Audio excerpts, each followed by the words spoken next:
bà số đây một con này bà ngày đấy ngày bà thìผม4 khaiผม8ឆ្នាំ2026ខ្ញុំបានខាងចៃឡាម៉ៅការសំណងបងប្អូនអ្នកនេះយើងមកថតវីដេអូជូនបងប្អូនអ្នកនេះវិឡានៅខាងប៉ៃលិនបងប្អូនអ្នកនេះទីតាំងរបស់យើងនេះគឺនៅខាងភូមិកូនភ្នំសង្កាត់អូតាវ៉ៃក្រុងប៉ៃលិនខេត្តប៉ៃលិនបាទវិឡាមួយនេះបងប្អូនអ្នកនេះវិឡានេះជាង 100000 បងប្អូនអ្នកនេះបាទទំហំតតឹងវា 8 ម៉ែត្របដោយ 12 ហើយយើងកាច់អលសងខាងបងប្អូនអ្នកនេះ 8 12 តម្លៃវា 130000 ជាងបាទស្អាតបងប្អូនអ្នកនេះយើងទឹមលាបពណ៌បាន2ជ្រុងឯងទឹមចាប់ដើមបាន2ជ្រុងមកទៅស្អាតណាបងប្អូនអ្នកនេះបាទចំហយើងយករៀងខ្ពស់បន្តិចបងប្អូនមកទៅស្លាស់បាទមុំស្អាតបងប្អូនអ្នកនេះតែនេះ 8 12 3ជាន់បន្ទប់គេង 5 បន្ទប់ទឹក 6 ផ្ទះបាយគាត់តផ្ទះបាយទៅក្រោយ 4 ម៉ែត្រទៀតបងប្អូនអ្នកនេះបាទឥឡូវយើងទៅមើលខាងក្នុងតិចណាមើលចំមុខតិចមើលបាទតសមូលមុខយើងលេងតសមូលណាត2មុខយើងលេងតសមូលចឹងមក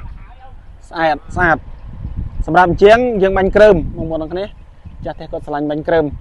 យើងបាញ់ក្រើមជាងគាត់ពងបាញ់ក្រើមនៅហៅជាងបាទជ្រីអីស្អាតបងប្អូនទាំងគ្នាស្អាតជ្រីជ្រុងអីមិនឲ្យបងប្អូនទោះចិត្តទេបាទចឹងបងប្អូនដែលឆ្លាញ់ផ្ទះនេះតម្លៃ 130000 ជាងបងប្អូនទាំងគ្នាបងប្អូនដែលចាប់អារម្មណ៍ឆ្លាញ់ម៉ូតចេះអីណាវិឡានេះ 130000 ជាងបន្ទប់គេង 5 បន្ទប់គេងសិតតែទលេទលេតែឥឡូវអត់ទាន់ឲ្យមើលក្នុងទេបងប្អូនទាំងគ្នា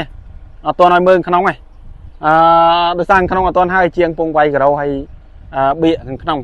ឥឡូវយើងមើលក្រៅសិនណាមើលរៀងសិនណាបាទស្អាតតម្រង់បាទតម្លៃនេះគឺបូកទាំងតសគ្រឹះអីមកចាប់ជូនបងប្អូនទាំងគ្នាបាទស្អាតណាបងប្អូនទាំងគ្នាអញ្ចឹងបងប្អូនអ្នកខាងប៉ៃលិនបងប្អូនដែលត្រូវការសាងសង់ប្រភេទវិឡាបាទបងប្អូនអាចអញ្ជើញមកមើលផ្ទះនេះបាននៅខាងកូនភ្នំភូមិកូនភ្នំបងប្អូនទាំងគ្នាបាទស្អាតបងប្អូនទាំងគ្នាស្អាតណាបាទនេះយើងធ្វើផ្ទះហើយនៅនិយាយការងារលបងជាមួយចាស់ផ្ទះគាត់ទៀតបាទឥ